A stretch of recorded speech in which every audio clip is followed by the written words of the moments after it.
परमात्मा को ज्ञान के मार्ग के माध्यम से प्राप्त किया जा सकता है या फिर उसको भक्ति के माध्यम से प्राप्त किया जा सकता है। देखिए, जैसे मैंने एक वीडियो बनाया था उसमें आपको बताया कि सनातन धर्म जो है वो बड़ा ही गूढ़ विषय है, और अगर आप सनातन को समझना चाहते हैं तो उसमें वेद, वेदांग, उपनिषद, महाभारत, रामायण, ऐसे बहुत से शास्त्र हमारे यहाँ पर प्रचलित हैं या विद्यमान हैं, जिनको आप पढ़कर ज्ञान प्राप्त कर सकते हैं। फिर इनमें जो ज्ञान आपको दिया गया है उनको आप विभिन्न कसौटियों पर परख सकते हैं। इसके अलावा जो है हमारे यहाँ पर तंत्र मंत्र से संबंधित बहुत सारा ज्ञान उपलब्ध है।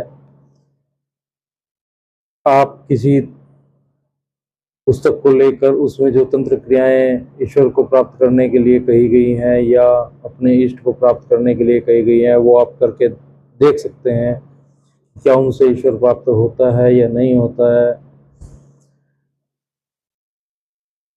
लेकिन एक सामान्य सदगृहस्थ के लिए जो ईश्वर की साधना आराधना करना चाहता है तो उसके लिए कौन सा मार्ग सर्वोत्तम है।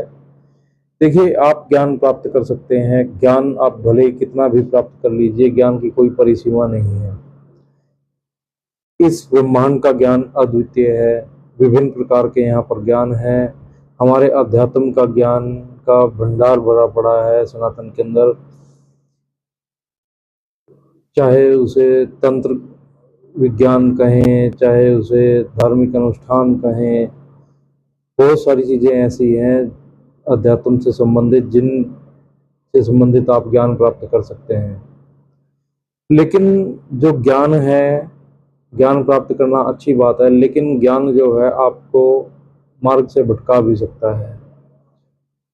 देखिए, एक मनुष्य का जीवन काल आज सामान्यतः है 60 से 70 वर्ष का रह गया है, और अगर आप अध्यात्म से संबंधित ही सारी पुस्तकें पढ़ने लगेंगे तो आपका सारा जीवन खर्च हो जाएगा, लेकिन आपको ना तो भागवत प्राप्ति होगी, ना ही जो है आपको संपूर्ण ज्ञान प्राप्त हो जाएगा।